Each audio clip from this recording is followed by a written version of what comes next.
You know Graybar for electrical parts, but there's one more thing you may not be thinking of us for that can help maximize your next project's total value. Our pre-project planning services are designed to help you win the bid, save on labor costs, and keep your installers productive across your entire build. The sooner you call us, the better. Because when we're there from the beginning, we can anticipate your needs and help you solve problems before they become problems. Yep, Graybar does that.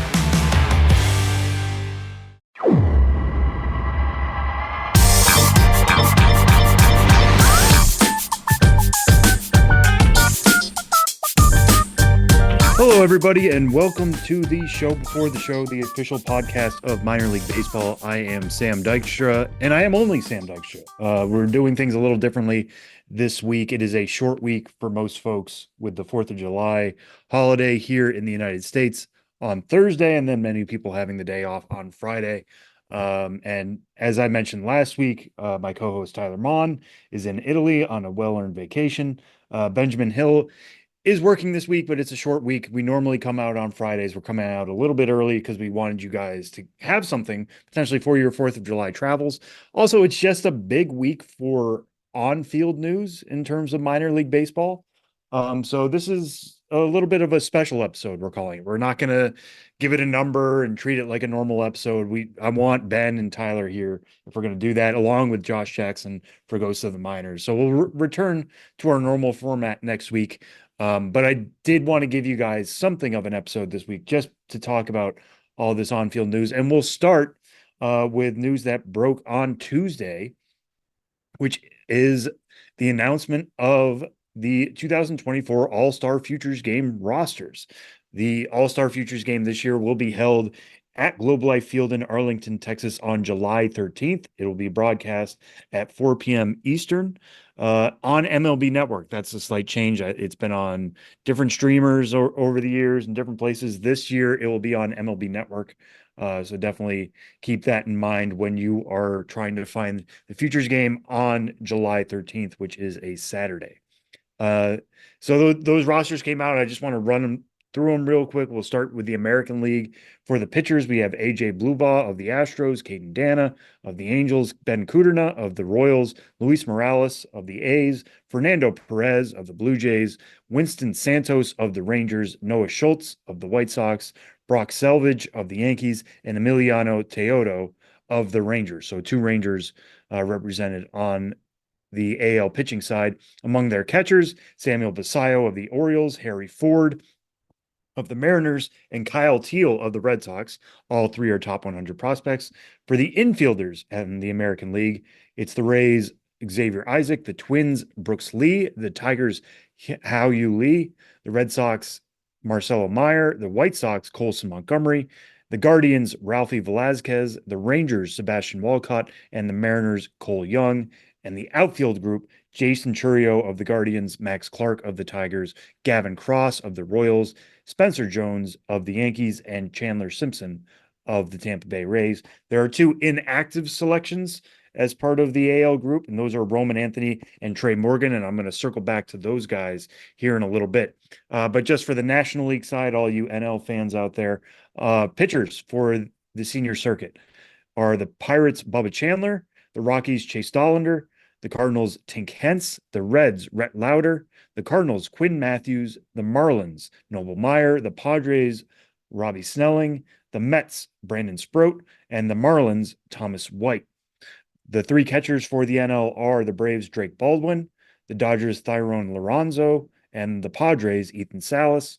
Infielders for the NL, Reds' Cam Collier, the D-backs Davison De Los Santos, the Giants' Bryce Eldridge, the Pirates' Tamar Johnson, the Phillies' Aiden Miller, the Dodgers' Gerald Perez, the Brewers' Cooper Pratt, the Cubs' Matt Shaw.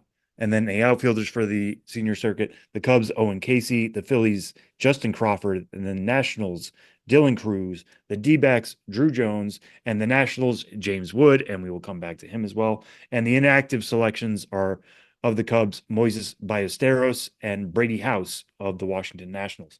Now, those inactive selections, those are going to be guys who are participating in the Futures Skills Showcase, which is a new event this year, that will be taking place after the futures game itself. The skills showcase is just for hitters. It's going to be a few different competitions. The first one is Hit It Here, in which you're aiming for targets on the field, including bunts, if you're into bunts. The second round is Call Your Shot.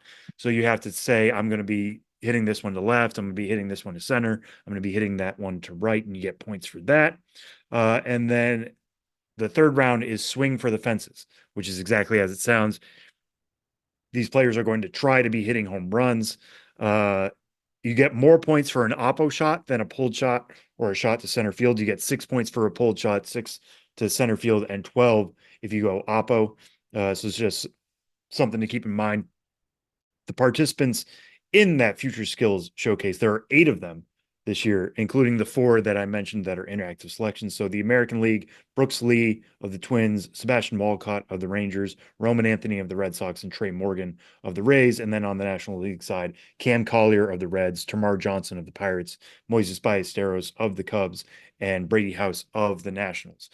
So if you're looking at this and trying to decide who's going to be better, it's tough for me to figure that out right now. I think the AL is a little bit loaded. They've got Marcelo Meyer, who is the number 7 prospect. Participating Max Clark is number 10, Samuel Basayo, number 12, Brooks Lee, number 13, Colson Montgomery, number 16. But on the NL side, the 2 most prominent prospects might be Dylan Cruz, who's number 4 on our list, and Ethan Salas at number 6. I'm really interested to see how some of these arms are going to certainly work. I mean, the National League could just pump out top 100 prospects all afternoon. I think every single one that they have on the pitching side is a top 100 prospect after our last update. And yes, I can confirm that. The AL is a little weaker on the pitching side, so maybe in a 7-inning contest like this, you give the advantage to the NL if they're just going to be pumping out arms. I mean, imagine giving the ball from Bubba Chandler to Tink Hence to Noble Meyer to Robbie Snelling to mix it up with a left-hander, going to another left-hander and Thomas White. I mean, it's real depth here on the NL side. So I might like the AL bats overall a little bit more, but I think the NL has the advantage on the pitching side. And when it is just a 7-inning game like this, and guys are on pretty strict pitch limits and innings limits, I'm not saying they're going to let it fly because they don't want to get hurt in a exhibition like this, but they can be a little bit more out there with how they pitch and the stuff they kind of show off. So usually pitching tends to beat hitting in games like this. So, we'll see. We'll see. I might prefer the NL just for that reason as of right now. If I were to pick a favorite in the skills showcase, I think it might be Roman Anthony, somebody who's shown really good power this year at Double-A in his second full season. He's always been a good hitter going back to last year when he climbed 3 levels in the Red Sox system. I think he can do well calling a shot. I think he can flex power in round 3. I think aiming for those targets shouldn't be a big problem for him. I'll also throw out Brooks Lee.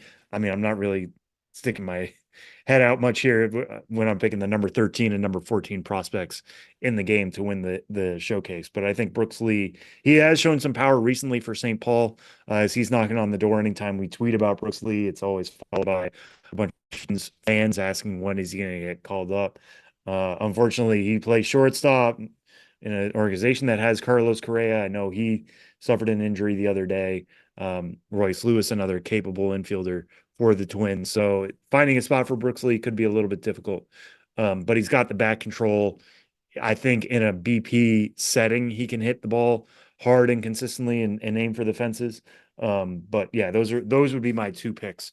So that's going to be coming down the pipe here in about a week and a half in Arlington, Texas. Always one of the best days of the year, obviously, getting so many of these guys on one field, even if it is a shorter, abbreviated 7-inning contest. And the amount of times we can look back and say like, oh my gosh, this guy was on the field with this guy. And, for one day they were teammates before they became stars. That's always a huge thing to look back on in terms of the All-Star Futures game. I was thinking the other day, about when Pete Alonso homered in Washington in the Futures game and how he hit it. It seemed like a mile high into the stands and left, and everybody kind of getting excited because it had some StatCast data to it. But also, who is this guy going to be? And now here we are, years later, Pete Alonso entering his free agent year. It's crazy how time passes. But this is a real opportunity for these guys to show what they've been doing across all levels of the minors and measuring. They get to measure themselves up against each other, and maybe talk to each other and steal some things or talk about some things and bring it back to their home clubs. This is a real meeting of the mind situation as well. And I'm really excited to see this skills showcase get off the ground as well. So futures game rosters are out there. That'll be out in a week and a half in terms of the game itself. So mark that down for July 13th. The other thing I want to touch on real quick is at MLB Pipeline, we actually came out with what we call market corrections. Market corrections are a few times a year. We just change up the top 100 a little bit, the top 100 overall prospect rankings. We're not revoting on the entire top 100. We revote on the top 15. But from there, we look at prospects who should move 10 plus spots in either direction, either higher or lower, depending on their performance and what we're seeing, in certain terms of tendencies, in terms of tools, all that jazz. So when we came out with the new top 100, myself, Jim Callis, Jonathan Mayo, we were kicking ourselves a little bit because if Paul Skeens was still a prospect, he would be number one, but he graduated earlier I guess a week ago at this point. So he's not eligible. And yes, it's easy to say he would be number one because we've seen what his stuff can do with the major leagues, but he's been the one who's been pretty consistent everywhere he's gone this year. That's not true of Jackson Holiday, and I understand that. And there's some people who don't think he should be number one overall, or at least some fans who think that, but we're holding the line there. Jackson Holiday is still number one. He's dealt with some elbow issues. Perhaps those explain part of the downturn this year and his struggles swinging at pitches inside the zone, but he's still incredibly young. He was the only qualified hitter at 20 years old at AAA this year, and the fact that he got major league time speaks to how quickly he has been pushed in his career. Hit a homer the other night. The power is trending pretty well. He's still a middle infield prospect who is way ahead of the curve, considering where many other middle infield prospects are his age. So we're holding the line on him at number one. The change we have is James Wood at number two. He leapfrogs over Junior Caminero. It's a good time to talk about James Wood, and I'll pick up that conversation here in a little bit. After he made his major league debut for the Nationals on Monday. Rounding out the top five, Junior Caminero at number three, third baseman / shortstop for the Rays, has battled some quad injuries so far this year, but still hits the ball incredibly hard. Dylan Cruz, last year's number 2 overall pick in the draft, he's number 4. And then Walker Jenkins, the number 5 pick in last year's draft, at number 5. Ethan Salas falls a little bit to number 6, the catcher for the Padres. Our biggest climbers, I'll go through a few of those real quick. Kevin McGonigal, the shortstop / second baseman for the Tigers, climbed 31 spots to number 65. Ballesteros, who I mentioned earlier in the skills showcase, climbed 28 spots from 89 to 61. Lazaro Montes, outfielder for the Mariners, went from 80 to 53. That's 27 spots. Thomas White, left-handed pitcher of the Marlins, went from 85 to 58. And Braden Taylor, first-round pick of the Rays last year, went from 82 to 60 as a power speed threat. Some of the droppers that I can mention here real fast. Mick Abel dropped 36 spots. He went from 58 to 94. Marco Luciano, the shortstop for the Giants, went from 41 to 76. Robbie Snelling went from 24 to 47. That's a drop to 23 spots. And Tamar Johnson, second baseman / shortstop for the Pirates, went from 57 to 77. We had some other players drop out of the top 100 completely. Gabriel Gonzalez of the Twins, Thomas Saggese of the Cardinals, Roderick Arias of the Yankees, Yoandy Morales of the Nationals, Sterling Thompson of the Rockies, and Victor Scott II of the Cardinals. I run through all of this in a story for MLB.com, so I encourage you to check that out if you're looking for some of the reasoning. A lot of this is just performance-based, right? I mean, I just listed off a whole bunch of hitters, and they're all hitters, actually, who we moved out, and they're just not guys meeting their ceilings. Victor Scott II, made the opening day roster for the Cardinals a few months back, and everybody was very excited to see that happen. He led the minor leagues in steals last year. But the impact hasn't been there at the major league level. It hasn't been there at AAA either. That's never been his game, really, is showing power. But in terms of overall offensive performance, it isn't there either. So even though he is such a good runner and such a good defender in center, it just became tougher and tougher to keep him on this list. And that's just one of those guys. Sterling Thompson is a bat only prospect really in the Rocky system, and he hasn't come around. Yoandy Morales has been injured with a thumb injury. He was aggressively pushed to Double A.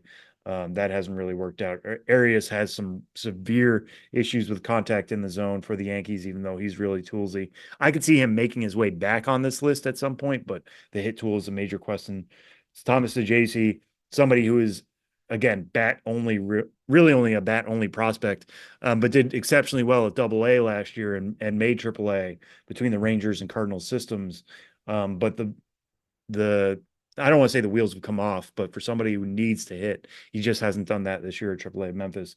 And Gabriel Gonzalez has been injured for part of the year with a back strain. Hasn't struck out a lot in the Twin system. He came over from the Mariners in an offseason deal, but he hasn't shown tremendous power. He's probably going to be a corner outfield spot. We kind of want to see him play his way back on here. For somebody who played a good chunk of high A last year and struggled, he hasn't really taken off back at that level this year in ways we would hope. And then he's sat for a good long while now too. Although he's back, I believe he's back with high A now. He was certainly rehabbing recently. So we'll keep an eye on Gabriel Gonzalez. There's certainly a chance he will play his way back onto this. We had some other guys added to the list. I'll run through those real fast, just so you have their names handy. And these are guys who are, for the most part, in the midst of a breakout season. Luke Keeschel of the Twins, second baseman / outfielder. Cooper Pratt, shortstop of the Brewers, who I like a real lot. Got some comps to Gunnar Henderson when he was coming in through the draft process. The Brewers might have gotten a steal there. Hasn't shown the power of Gunnar Henderson by any means so far, but hits the ball really well. And I've gotten really good reviews on his defense at shortstop and his throws from deep in the hole. Spencer Schwellenbach, right-hander for the Braves, is new at number 97. He's debuted for the Braves. Brandon Sproat, right-hander for the Mets. You might know him as the guy who the Mets have drafted twice now. They couldn't sign him in 2022, so they redrafted him in 2023. He's absolutely taken off between high A and double A this year with ERAs below 2 at both stops. Hayden Birdsong of the Giants recently debuted, and then Quinn Matthews, left-hander of the Cardinals, rounds out our new faces at number 100. Quinn Matthews, might remember at Stanford, through a game in the postseason in which he had close to 150 pitches, if memory serves off the top of my head. It was one for the books, we'll put it that way, but that was basically the only way he was known for a good time there. Cardinals took him in last year's draft, got him into their pipeline, got him working with some of their pitching coordinators, and his velocity has jumped a good amount this year. He's now on his third level at Double A Springfield. The changeup's really good. Slider and curveball show promise. It's a real well-rounded set for Quinn Matthews. And if you can hold this velocity, and he has now for at least 3 months, that could be a huge get as a senior sign for the Cardinals. So those are the additions to our top 100. Go check it out, MLB.com/prospects. You'll get to dive into our top 100 completely, or read my write-up at MLB.com/pipeline for more on who got added to the list, who fell off, who moved up, who moved down. This is going to be our last update for a little bit. Every year we update the top 30s completely and then the top 100 completely in August after the MLB draft signing deadline, which will be in early August as well. So that'll be our next update. I know that the draft happens between now and then the trade deadline happens between now and then. So there will be a lot more movement just in terms of guys getting added to systems. But that next update in August is when we incorporate draft picks. So that's the next one to look out for. And then, of course, with graduations and trades, we're always moving these lists around as players get added to the system or they get taken out of prospect status. So that is the latest edition of the market corrections. And one other thing I said I would return to was just James Wood and his debut. This is kind of basically like a 3-strike segment. I guess let's go with that, right? James Wood called up to the Nationals on Monday, debuted against the Mets at home at TC. He's a Maryland guy, so it was a really cool moment to see that happen, got a standing ovation as he was walking to the plate, and then hit a single in his first at bat, which was pretty neat. But James Wood, you might know him as the guy the Nationals acquired from the Padres in the Juan Soto blockbuster deal 2 years ago. That trade has been talked about a bunch this week. Obviously, Juan Soto now a Yankee. So if you're a Padres fan, you might be thinking, what did we really get out of that trade? I said it at the time. I'll say it again now. If you have the opportunity to trade for Juan Soto, you trade for Juan Soto, especially for the Padres. At the time, you thought you were getting 2.5 years out of him. He was somebody who could really put you over the top. He was a good player in San Diego's system, or on the major league team. I shouldn't even say the system. He was a really good player for them. Obviously, free agency coming up. Maybe they thought they could talk him into an extension. That didn't work out. And then they traded him to the Yankees while they still could trade him. So you give up somebody like James Wood, you give up Mackenzie Gore, you give up CJ Abrams. You see how that works out, and it's a tough pill to swallow. That being said, at the time, you were getting an absolute superstar. So just keep that in mind. You kind of have to judge these trades as to when they happen. But James Wood has climbed to number 2 in our top 100 because he is one of the toolsiest players that once existed in the minor leagues. Now he's a full-fledged major leaguer, but stands at 6'7". He joins Aaron Judge and O'Neal Cruz as the only position players who are 6'7" or above in the major leagues this year. Hits the ball incredibly hard. He led AAA players with at least 200 plate appearances. There are 201 of those, by the way. He topped that group with a 95.1 mile an hour average exit velocity and 59.1% hard hit rate. Hard hit rate is the percentage of balls hit at 95 miles an hour or above. So James Wood uses his big frame to his advantage. He has really good strength. He squares up balls really well. Again, with that 95.1 mile an hour average exit velocity, there are only 3 players in the majors, only 3 qualifiers in the majors with better average exit velocities this season. And their names you probably expect: Aaron Judge, 97 miles an hour; Shohei Ohtani, 95.5; O'Neal Cruz, 95.2. And that's the list. So there's something to be said for being 6'7", I guess. Maybe we should talk more players who are that tall away from basketball and into baseball. But yeah, James Wood takes that power now to Washington. He's faster than I think a lot of people think he is, or thought he was anyways. The cat's kind of out of the bag at this point. But you look at him, it doesn't look like he's running hard down the line, but he has such huge strides that it's easy plus speed. He had 10 homers and 10 steals for AAA Rochester before joining the Nats in DC. He can play center field pretty well. The Nats aren't going to necessarily do that right now because they have a pretty good center fielder as is, and a fast one at that. But James Wood can play a really good left field, and he's got the arm strength to play in the corner and the power to play in the corner. And he was leading AAA in average at the time he got called up. And a lot of that just comes from the fact that he hits the ball hard. I mean, when you are hitting it as hard as he is, yes, he hits the ball on the ground more than he probably should, especially for somebody with his power. But like he did in that first at bat for the Nats the other night, he can get it through the infield because it's a rocket off the bat. And it's incredibly difficult for infielders to catch balls that are 106, 108 off the bat, like he's capable of showing. So that's how he hit 353 for Rochester. He had a 463 on base percentage as well, and a 1058 OPS in 52 games. Now he takes that to Washington.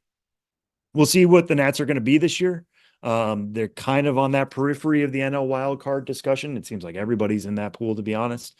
But getting him for all of July, all of August, all of September, we'll see what that means for the Nats. Maybe they can add a Dylan Cruz down the line. He's now a AAA as well.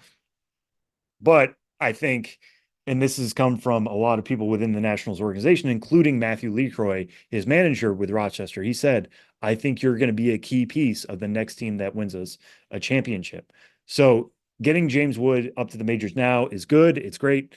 It's fun for all of us to see. And the fact that he has his first hit out of the way and got to show off a lot of those skills in his debut was terrific. I don't think it's necessarily just a move for this year. I think it's getting James Wood acclimated to the majors. And then we could, even if he has a pretty strong second half and the Nats don't make the postseason, I think next year is a year they really have to start planning to go for it with James Wood as a centerpiece of their core. He already basically was after the spring that he had and after the expectations, but the way he's really come through early on this year, I think big things are ahead for James Wood, and that could mean big things ahead for the Nationals. This is a real turn the page moment for that organization that could really use it. So exciting things in DC, exciting things coming to Arlington next week with the Futures game. That's the news from on-field stuff this week. We'll be back with Ben and Tyler and Josh next week for our regularly scheduled the show before the show segments. But I just wanted to bring that with you. Happy 4th, wherever you're going. If you're listening to this from outside the United States, happy early July, happy Futures game roster announcement week, I guess. But hopefully you took us along with you to the barbecue, to the fireworks, to the beach, wherever life is taking you this week, wherever we found you. If this is your first time listening, please subscribe to the show before the show, wherever you get podcasts, Spotify, Apple, Megaphone, all these places were available everywhere now. And we'll be back with you next week. I've been Sam Dykstra, and enjoy your week.